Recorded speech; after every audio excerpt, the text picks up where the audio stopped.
flipping the table. I wanted to take a second to thank our sponsors, Whole Foods Market, the Public Health Institute, and Roots of Change. Without their help, we couldn't present this podcast. Hello, this is Michael Reed Dimmock, and you're listening to Flipping the Table, a podcast featuring honest conversations and brief commentaries about the future of food and farming. I'm inspired by the thousands of farmers, ranchers, entrepreneurs, activists, and policymakers across this nation who are meeting the many challenges related to nutrition, poverty, pollution, and climate. This podcast highlights the people and actions making our planet and communities healthier and more resilient. I hope to inspire listeners to use their food purchases and their votes, our democracy, to flip the table in support of a new and better food system for us all, to be part of the delicious revolution now underway. With Karen Leibowitz and Anthony Myint in the Mission in San Francisco to talk about their new great project, which is actually part of something called the Perennial Farming Initiative, but has evolved into something called Restore California, or you will explain exactly how that works. Anyway, it's good to be with you here in your home. And we're about to have this conversation. I'd like to start really with the roots of your story, so to speak. How did you, what's the path that took you into food and the restaurant business, and then eventually climate change? And who wants to start? You're doing this as a couple. You can do it however you want to.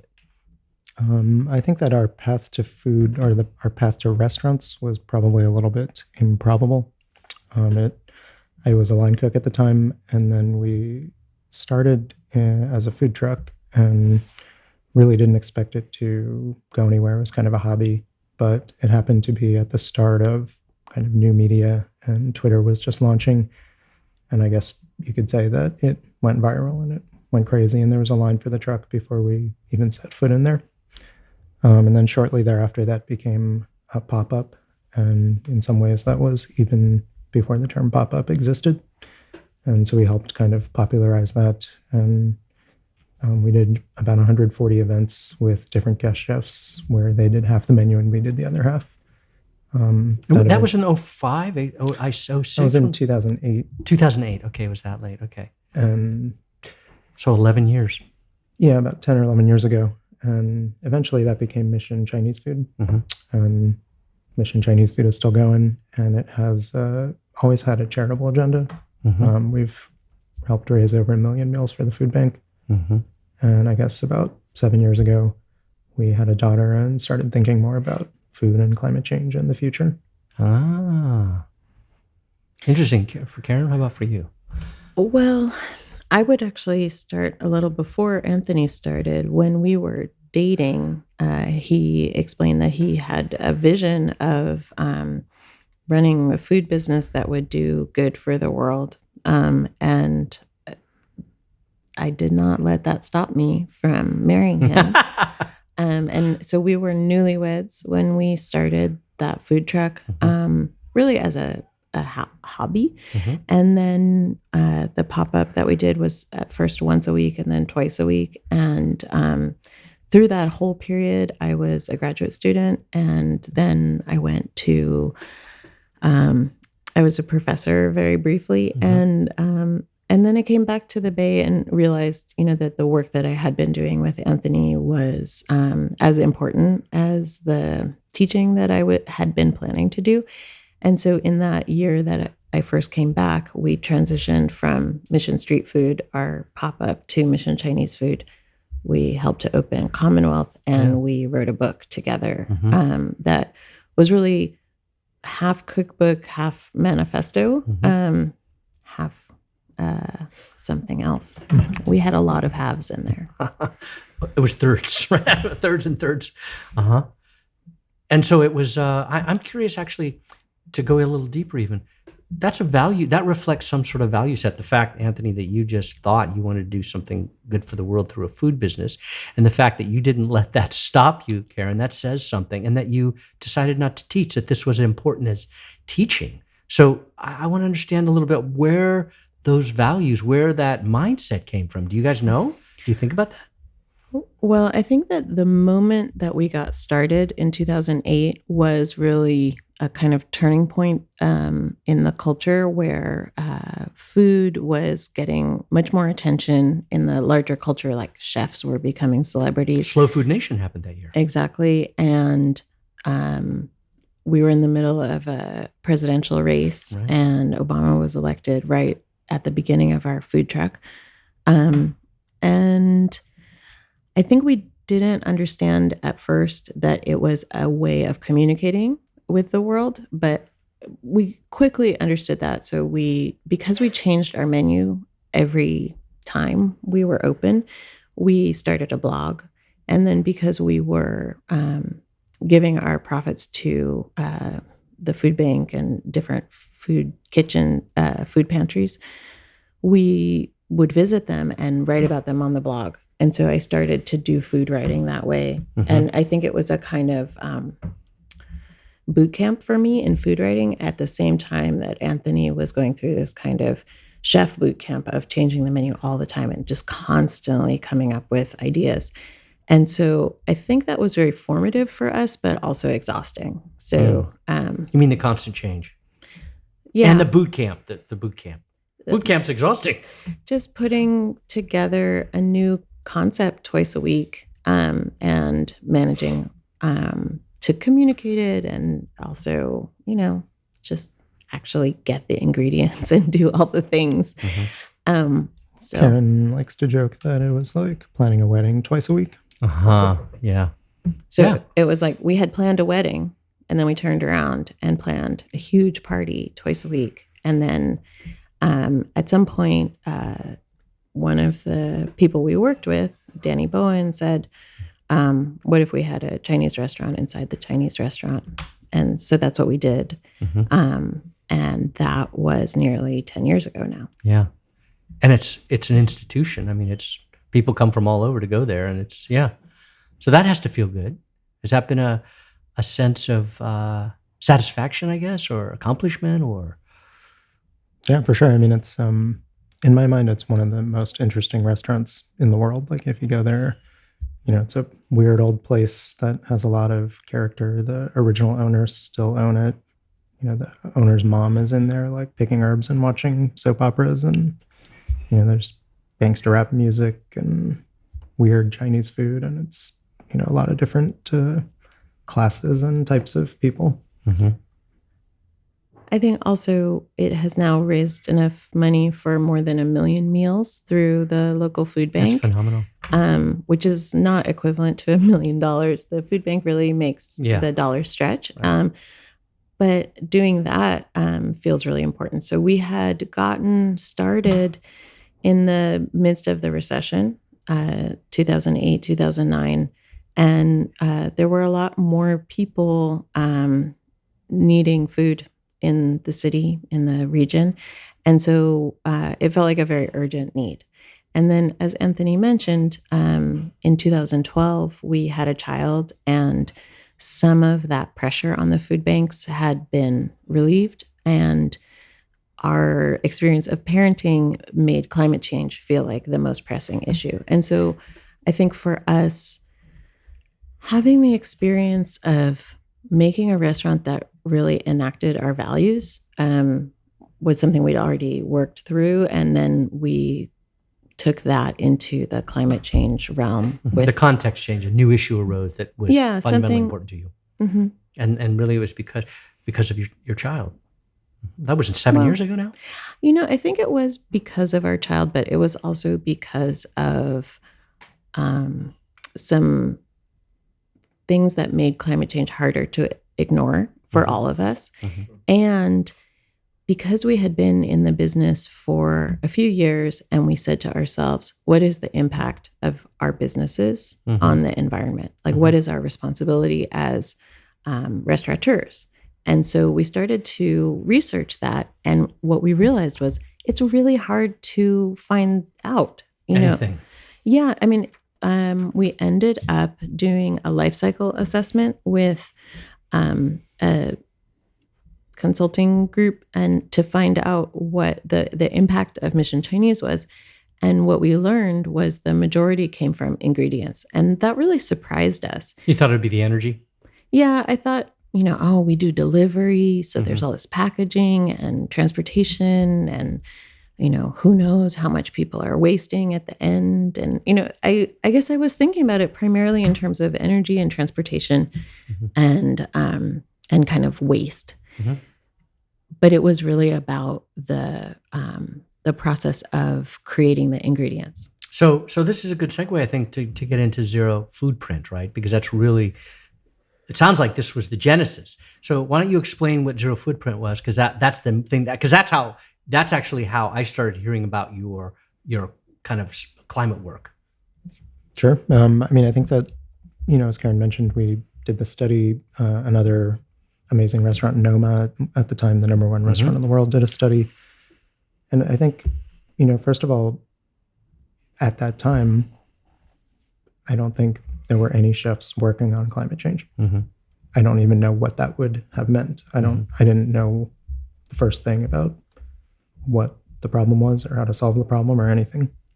I think now we know how to solve the problem and we're working on it. Hopefully we get to that. But we will. Yeah, but so with zero footprint, I think it was basically the thought of like, well, knowing is half the battle. So let's help restaurants learn about their carbon footprint, figure out what it would mean to do your part. And then, as Karen mentioned, since we thought at that time that a lot of the solutions were basically not necessarily food related, then that meant contributing to projects that offset those impacts. Might be planting trees, it might be cook stoves overseas, or things like that, like things loosely related to food or nature, but not local farming related solutions. And then I think as we kept learning more, we kind of came upon the amazing and optimistic notion that farming and healthy soil could reverse climate change and pull carbon out of the atmosphere. And so I think that really informs kind of our whole lives and the direction of our careers moving forth. Do you want to add something? Yeah. In 2014, we visited a ranch in Marin, owned by a man named John Wick, who started the Marin Carbon Project. Yeah. And he heard the name Zero Footprint, our project, our nonprofit project, and he said, "You're thinking too small. You should make food not just neutral, but an actual benefit." And I think there was a kind of paradigm shift for us where we had been thinking about sustainability as doing less harm or kind of delaying the impacts of climate somewhat. And he was really talking about drawing down carbon. And that is doing more good. And that was really reparative. It was regenerative, reparative. Yeah. And so I think that was such a relief to us. We felt like there's something that we can do. And we had not felt that way about climate before. But then it turned out, like everything else, there's all these complicating factors. And one is that people have been refining the science around these farming practices, but there's not really an incentive for farmers to do it, right? They can't charge a premium.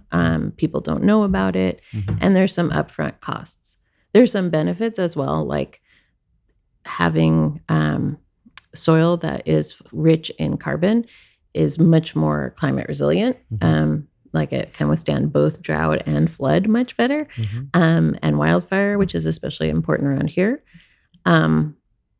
But it was sometimes people would ask us, well, how can I get involved? And we didn't always have good answers for that.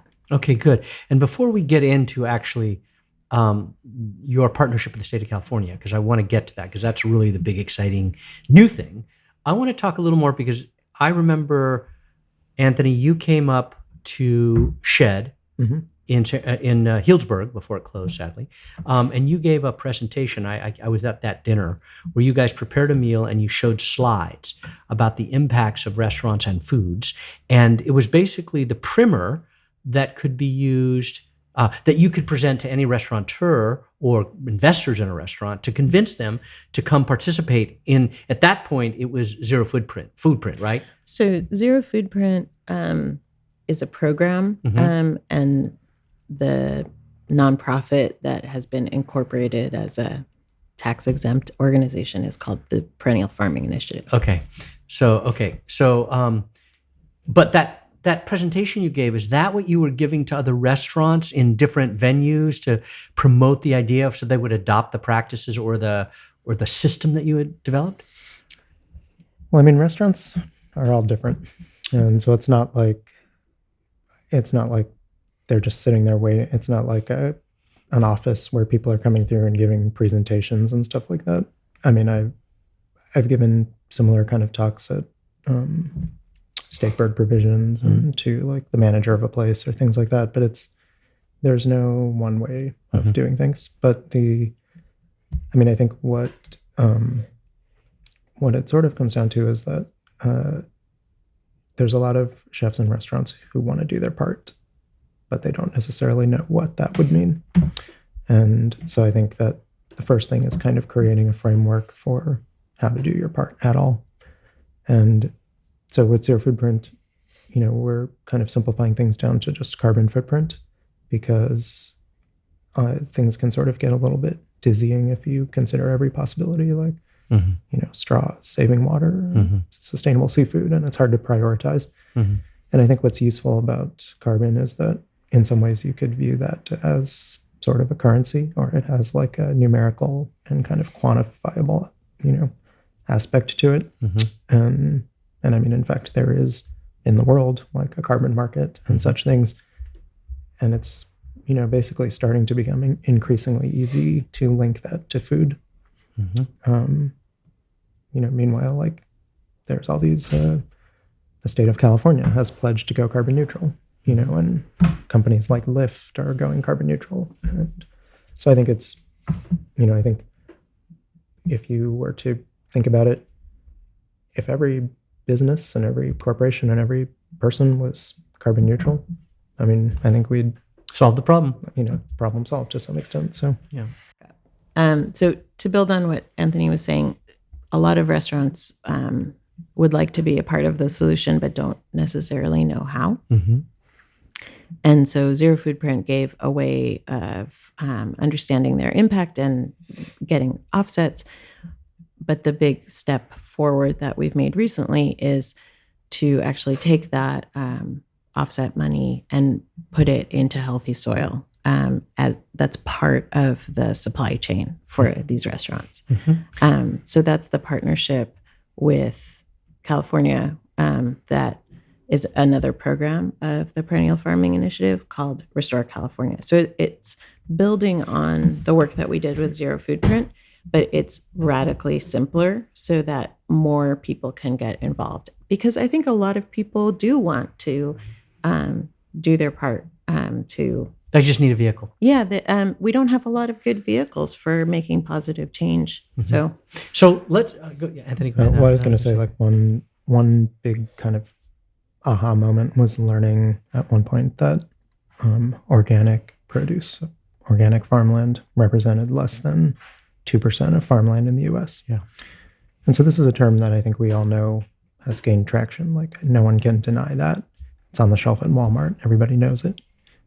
After 40 years, that's 2% of farmland. Right. And so I think it started to really hit home. Like we can't source our way out of this problem. Right. And that's just really not moving fast enough. If climate change is at stake, we don't have another 40 years to get to 5% and on and on. And so we just needed to kind of find ways systemically to drive change more quickly. And so I think another kind of breakthrough moment was kind of realizing like, well, why doesn't the food system emulate renewable energy? Why aren't we talking about making a change to renewable farming? And I think, in my experience in trying to explain this to consumers and things in like 3 seconds, telling people like, oh, we're funding the transition from non-renewable farming to renewable farming makes it feel like, oh, of course. There's a path to solution. Of course we should be doing that. Right.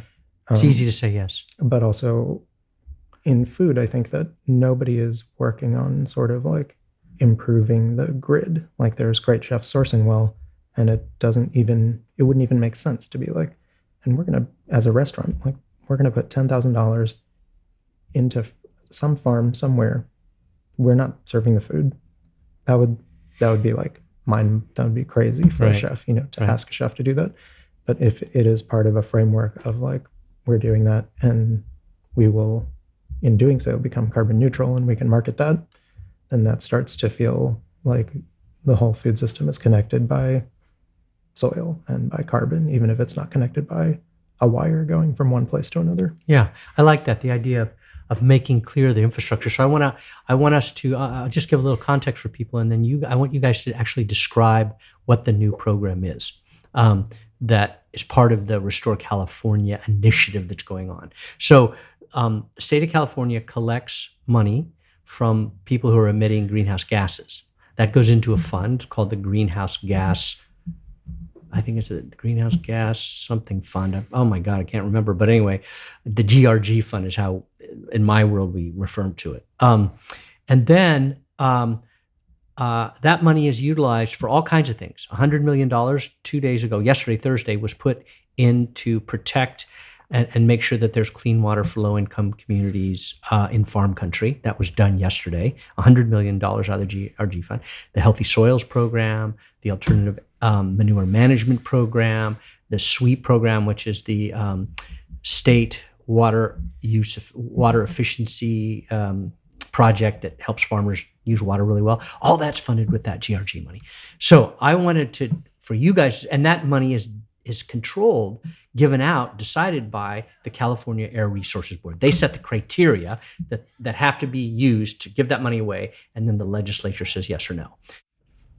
I think there's sort of two pieces, right? That California has a goal of carbon neutrality and needs a mechanism to get there, and at the same time has a greenhouse gas, basically a gas tax fund that's being used toward climate remediation projects. Right.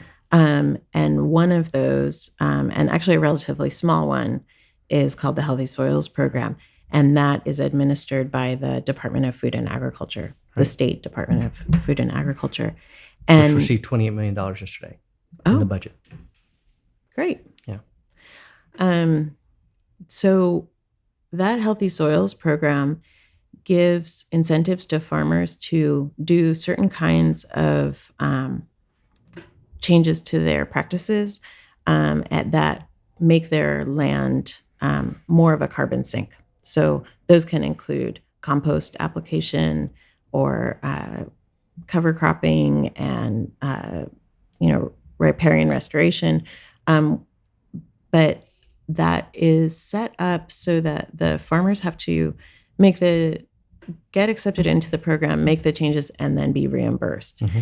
And so it's an incentive, basically. It's an incentive that requires farmers to make a leap of faith. Mm-hmm. That they can actually capture carbon. That they can capture carbon, and that they can make that investment worthwhile for them economically. Mm-hmm. And so our work, I think, is kind of creating both a supply and a demand for food grown in healthy soil. So the Healthy Soils Program is making an incentive that could sort of nudge someone toward making a more... Because you're creating a market for those products. Yeah, but they're not actually engaged in talking to the public about it or creating a large constituency of people who are invested in healthy soil. When you say they, who did you mean? The Healthy Soils Program is sort of between the government and the farmers. Right. And what we're doing is creating a way to bring in chefs and consumers and grocery stores and businesses, anyone who wants to support a renewable food economy that is not extractive, but actually restorative. So what I meant by that market, you are creating demand that can entice the farmers to move that direction in the hope that they become part of this supply chain. Yeah. So, Well, I think we're maybe just as a point of clarification, it's not funded from that pool of funding. Right. It's actually helping to increase or supplement that funding. And so there's many more farmers applying for the Healthy Soils program than the state is presently funding. And so this is basically a way to get more money to more farmers. And describe that. That has to do with the offsets. Is that right? How do you get that when you say you're basically supplementing that budget? Describe how that happens, because we haven't clarified that yet. Sure.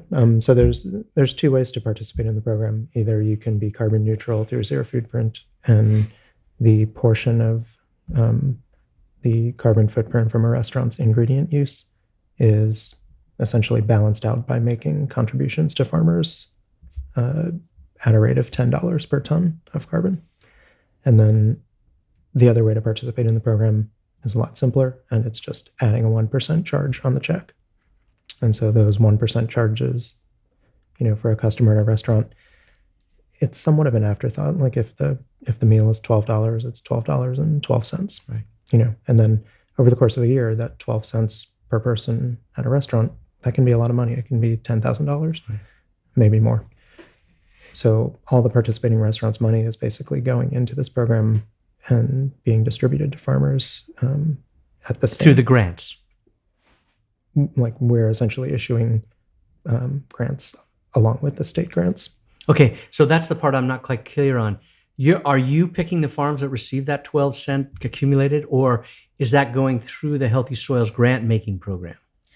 So a lot of this is still to be determined. Okay. So we have meetings scheduled with the state, but I don't think that we can walk you through the exact mechanisms. I gotcha. I didn't know that. We have proposals, but the working groups. And you got a long negotiation ahead with them, yeah. Right. So our understanding is that the Healthy Soils program has, its own list of criteria, and they don't map directly onto our list of criteria. And so we are working toward a situation in which we would be able to have a scoring matrix that prioritizes farmers and ranchers who are part of this restaurant supply chain, so that if a restaurant is working directly with a farm, then they can actually support that farm that is growing the food that they're serving. That's your proposal. I like that. And so I don't want to overpromise because we have not. Yeah. There's a lot of legalese between that and where you want to go, probably. Right. I mean, another criteria is kind of like the bang for the buck.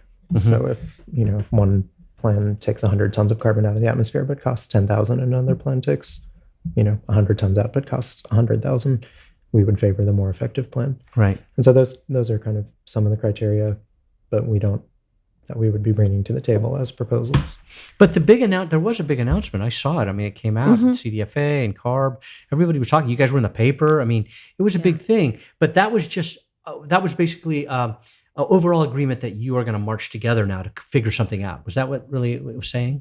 Yes. So the California Air Resources Board is engaged with the greenhouse gas management, right? And the Department of Food and Agriculture is working with farms. And so I think what was really powerful is that it makes the connection between food and agriculture on the one hand and climate on the other. Mm-hmm. And so we have heard from them that they will put some seed funding into this program, but then the restaurants will be contributing through their climate neutral toward their carbon offsets.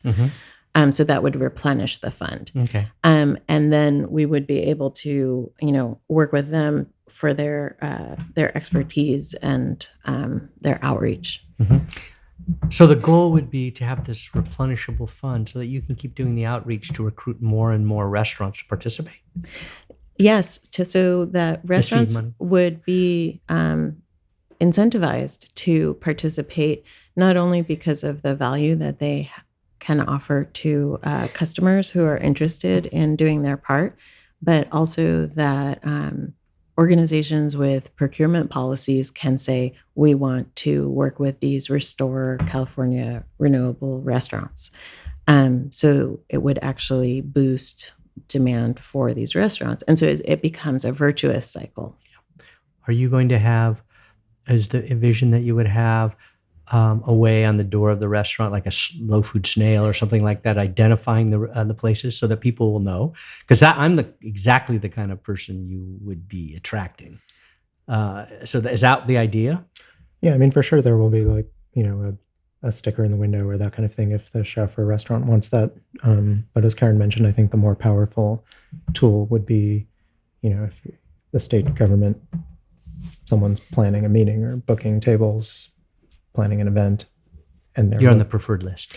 The goal would be that state government, county government, city government, corporations like Salesforce, Airbnb, like anybody with a corporate social responsibility kind of plan in place would prioritize the Restore California restaurants. Yeah, I love it. But, we have actually two versions of the Restore California logo, which have a farmer, one who's a little more masculine looking and one who's a little more feminine looking. And that people can use those logos on their websites and their social media and their windows to whatever extent they want to. Nice. So I think there's really quite a lot of flexibility in the program. It's an invitation to contribute to something that is good for all of us. Yeah. So I like to think of it as like a win-win-win-win, because it's good for the restaurants and it's good for the farmers and it's good for the diners, in part because food grown in healthy soil is more delicious and is richer in nutrients. And it's a win for our economy. I think that... And our kids. And the whole... it makes us more climate resilient. So it's actually 6 wins. Yeah. I lost count of how many wins. But it really is restoring California. And I think it can be replicated in other places. Like there's no reason you couldn't restore other states. Washington State's going to take it up in about 2 minutes. With Jay Inslee up there running for president on climate, he's going to take this. Yeah, give him my number. Yeah. We really see this as something that asks very little of each individual, but has a collective systemic impact. And that's sort of one of the things that's been hard, I think, about climate change is that you recognize it's such a big problem and your own individual choices often don't feel meaningful. Like you think, oh, okay, I'm recycling. Is this really going anywhere, et cetera? But, that you would really actually be funding the drawdown of carbon dioxide that also makes our food better and protects against some of the worst effects of climate is really amazing. It is. But I think also what's amazing is that the science is actually showing that it could solve it, that it's not just delaying the inevitable and, you're kind of doing a good and it doesn't actually matter. If it's solvable, then it feels like it matters. Yeah. So. Right. It does matter. This is inspiring. So I want to start moving into another piece of this. The first is, are you've been doing this for a while with Zero Footprint. So you have a sense of how restaurateurs, chefs particularly, are responding. Do you feel there's an embrace? Do you have an idea of I don't even know how many restaurants there are in California. There's got to be thousands or tens of thousands, correct? I think there's like almost 100,000. Almost 100,000 restaurants. Okay, that's a big marketplace in a B2B. So what's your sense? What's possible? Do you think, do you have a number in mind, the two of you, about what you'd like to see in terms of adoption or participation? Well, I guess it'll just depend on how many businesses pledge to support the participating restaurants. Because they need to, that builds a demand. I get it. Right. If Salesforce is on board, then I would expect 1,000 restaurants in San Francisco. Right. And, I guess if 1% of restaurants participated, then that would generate maybe 10 million a year. Mm-hmm. And I feel like at some point, there's no reason that programs like this couldn't expand to other sectors like Mm-hmm. Whole Foods adding a 1% charge, Yeah. or North Face locations in California, Right. or what have you. REI. Patagonia, whoever. Yeah, But so, I mean, and then there's also just like a lot of consumer packaged goods that have like a 1% for the planet. Yeah. We just added ourselves to Patagonia does that, right? right. So this initiative was just added to the 1% for the planet suite, and so Good. they can also just directly contribute to restoring farmland. And overall, you could imagine it in the long term being kind of like a soda tax, where it's just adopted in states and cities wherever. Mm-hmm. And if it was just across all restaurants in California, that would be $1 billion a year. Yeah. I'd like to clarify that it's not a tax, though, in the sense that it's not obligatory. And anyone who is dining in a restaurant and doesn't want to pay it will have the option to opt out. Mm-hmm. And the idea is that you change the expectations so that it is normal for 1% from your meal to go to restoring the food system to make it renewable. And then if you, for some reason, don't want to be a part of that, fine. But we have this sort of expectation that food should be as cheap as possible. Right. And I think that, some of those expectations are changing, but to just have it be something that people in this large state start to expect as like a normal thing, and people will come to visit and understand what we're doing. We've been talking with people in other states as well. It can really be a sea change, Yeah, I think because you've selected 1%. I know this is a little bit different, but up in Sonoma County, we have a 1/4-cent sales tax to protect farmland, the open space district up there. No one complains. We renewed it twice now because 1/4 cent, you don't even feel it. You don't even think about it. Right. I think 1% in our day and age is totally reasonable. I think it's a very nice framing. I think a lot of people would say yes to this. And the more people that have young children, the more they're going to say yes, I think. I mean, our producer sitting here, Patrick, we've talked about it on the way here today. He's thinking about his son and how difficult it could be in the years ahead and what he can do. I mean, right. Yeah, it's intense. Yeah, I think that when we had our daughter in 2012, we were thinking about things like, what do we feed her? And started thinking about organic and things like that in terms of health. And then as restaurateurs, we were thinking, what do we tell her at the end of our lives about, our impact on the world? And so we looked at what the impact of the food system was. And at first it was really not good. Depressing. The food system, especially if you count deforestation for agriculture, is a huge contributor to the problem. And so then we felt like, well, we better step up, and then when we learned that food also has the potential to be a real solution, we were excited. And I do sort of think sometimes about what I will tell my child, about what I was doing as the climate crisis became clearer and clearer. And I think so many of us are thinking, I want to do something, but I'm not really sure how. Wow. And this is something that has a very low barrier to entry. It has an opt-out option. And I think that as we see, forest fires every year, and you see children wearing gas masks in San Francisco, very, very every fall. Right. I mean, it is depressing. Yeah. Believe me, I live in Sonoma County. I know it's unbelievable. The last 2 years have been hell. Yeah, and there's not really a lot of proposals for dealing with it other than just sort of like battening down the hatches, right? And so we are thinking about how do we create a systemic change, not only for our kid, but for all the kids. Mm-hmm. And what we were realizing was that the choices we were making as individuals or as business owners were just not creating systemic change. Right. Wow, this is a fabulous project, and so I want to end. I have a final question for you guys, we kind of touched upon it, but in your wildest dreams about where this will go, what do you want to see happen? What is complete success? Like when what I love about you guys is that you're not only business entrepreneurs, you're social entrepreneurs. You've got both these things going. I actually, as you were talking earlier, I was thinking, wow, do they have any time for anything else? I mean, you guys must be extremely busy folks.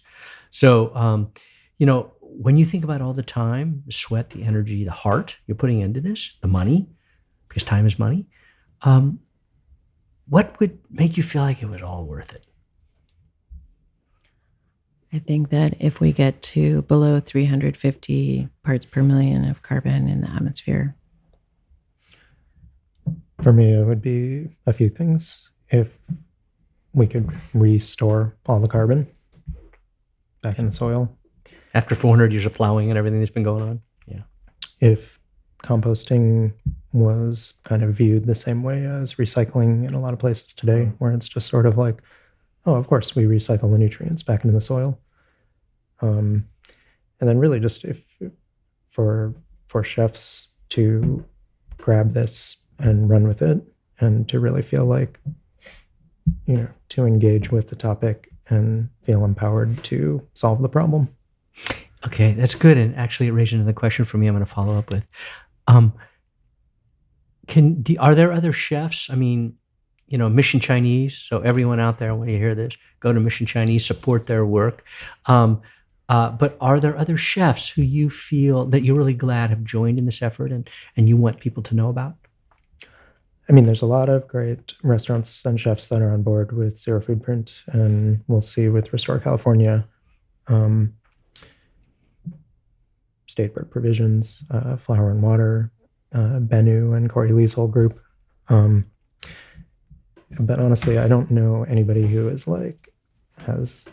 kind of picked up the flag and started waving it and really tried to get a lot of chefs on board. And so I kind of joke around, I feel a little bit like in the movie The Matrix, and I'm like Morpheus or Lawrence Fishburne or whatever. And so I'm always sitting there across the table with the chef having a beer, trying to get them on board.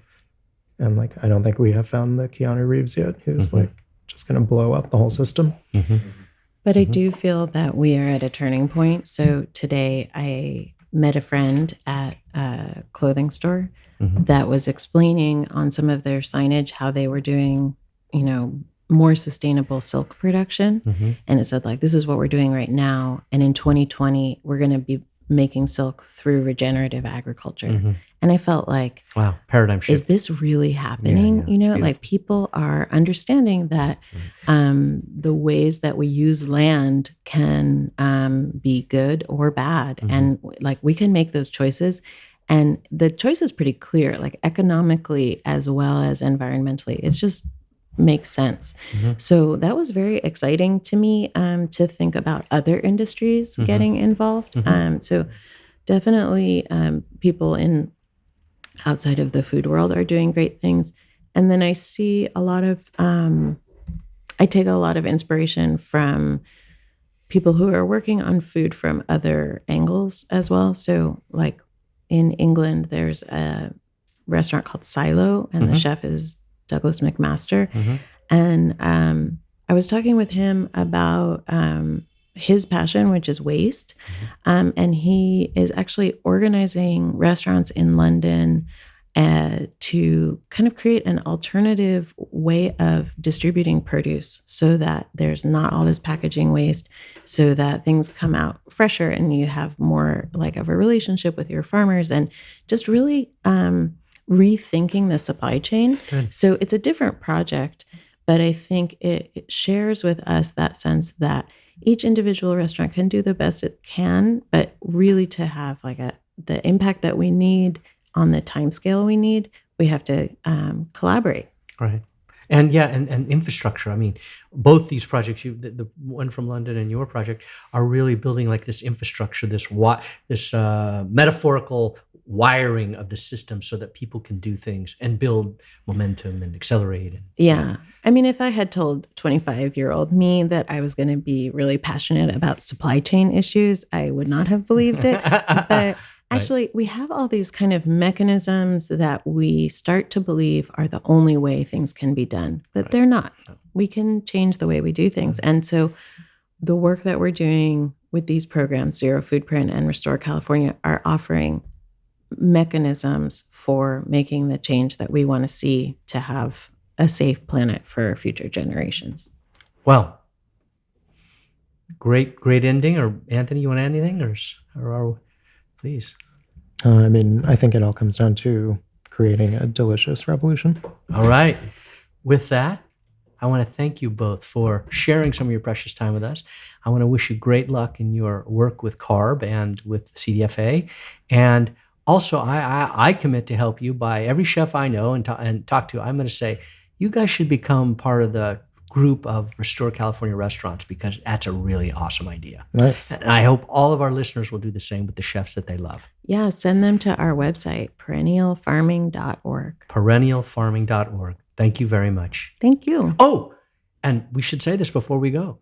July 12th in San Francisco, we're going to be doing a live podcast with Anthony talking about the food culture of San Francisco, the food and restaurant culture of San Francisco. Thanks a lot. You have been listening to Flipping the Table, a podcast about food, farming, and the future. Flipping the Table is hosted by me, Michael Reed Dimmock, and produced by Patrick Sexton. Our production colleague is Doris Meyer. Our sponsors include Roots of Change and the Public Health Institute. If you have questions, comments, suggestions, or would like to sponsor Flipping the Table, please email us at comments@fthetable.com. That's comments@fthetable.com. Thank you for listening.